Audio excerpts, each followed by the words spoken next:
भानु प्रताप की सरजमी पर हैं और लगातार चुनावी मौसम जानने के लिए पहुंचे हमारे साथ बीजेपी के प्रदेश अध्यक्ष अरुण साहू जी हमारे साथ है। साहू जी, सबसे पहले आपका आरजेएस में बहुत बहुत स्वागत है। धन्यवाद भाई साहब। साहू जी, सबसे बड़ा ये सवाल है कि आपने आज दुरकुंदल पहुंचकर लगातार जिस तरीके से हमलावर होते हैं सरकार के ऊपर, भूपेश सरकार की कथनी और करनी के ऊपर, क्या लगता है भानु प्रतापपुर में कुछ इसी तरह देखने मिल रहा है? क्योंकि आप लोगों को कह रहे हैं सजग रहे, क्योंकि फिर से वो मायाजाल फैलाने वाले हैं।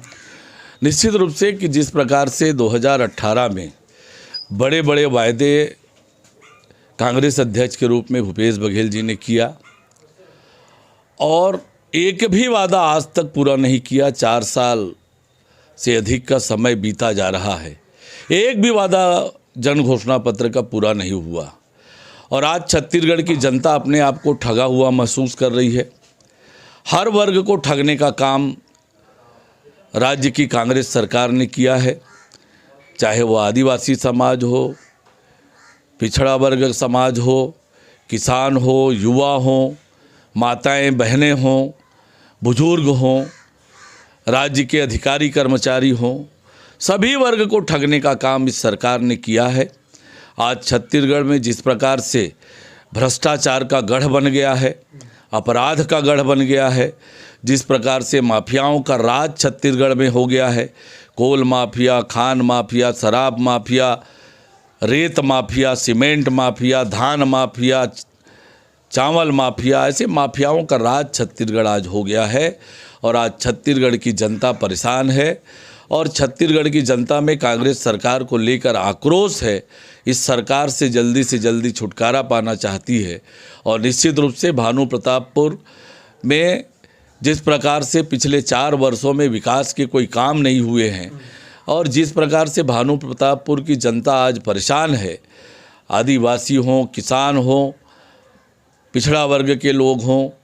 हर वर्ग के लोग इस सरकार से परेशान हैं, तो निश्चित रूप से कांग्रेस पार्टी को भानु प्रतापपुर की जनता सबक सिखाएगी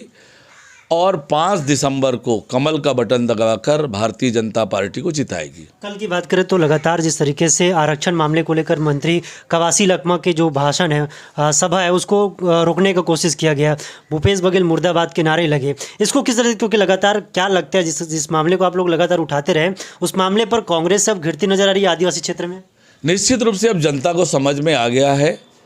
कि जो भारतीय जनता पार्टी लगातार बोल रही है वही सच है।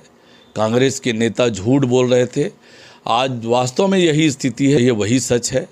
कांग्रेस के नेता झूठ बोल रहे थे, आज वास्तव में यही स्थिति है कि किसी गांव में कांग्रेस के नेताओं को घुसने नहीं देंगे और जनता में आक्रोश है, जो हम बार बार कह रहे हैं कि न केवल भानु प्रतापपुर की जनता में आक्रोश है, छत्तीसगढ़ के पूरे जनता में आक्रोश है और कांग्रेस के नेता, कांग्रेस के मंत्री जनता का सामना करने की स्थिति में नहीं है। तो क्या लगता है ऐसे में जिस तरीके से चुनाव जा रहा है, सेमीफाइनल जिसको आप लोग लगातार मंच के माध्यम से बोल रहे हैं, उसमें सफल होंगे और 2023 के चुनाव जो फाइनल रहेगा उसमें बीजेपी जो जिम्मेदारी आपको शीर्ष नेतृत्व ने दी है उसमें कामयाब रहेंगी? निश्चित रूप से छत्तीसगढ़ की जनता ने 15 साल के भारतीय जनता पार्टी की सरकार को देखा है। छत्तीसगढ़ का सर्वांगीण विकास हुआ, छत्तीसगढ़ आगे बढ़ा और भारतीय जनता पार्टी ने ही अलग छत्तीसगढ़ राज्य का निर्माण किया और उसके कारण 15 साल में जब हमारी सरकार रही, हमने छत्तीसगढ़ को आगे बढ़ाने का काम किया, हर वर्ग के जीवन को आसान किया, हर वर्ग को मदद की, आगे बढ़ने का अवसर दिया और आज 4 सालों में छत्तीसगढ़ को जिस हालात को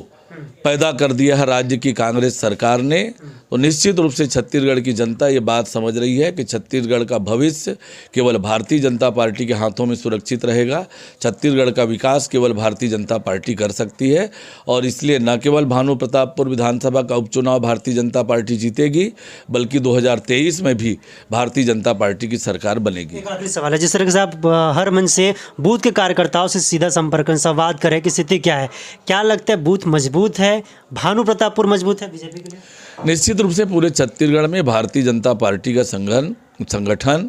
मतदान केंद्र स्तर तक मजबूत है और हम कार्यकर्ताओं का उत्साह बढ़ाकर, उनसे बातचीत कर, उन्हें प्रेरित कर निश्चित रूप से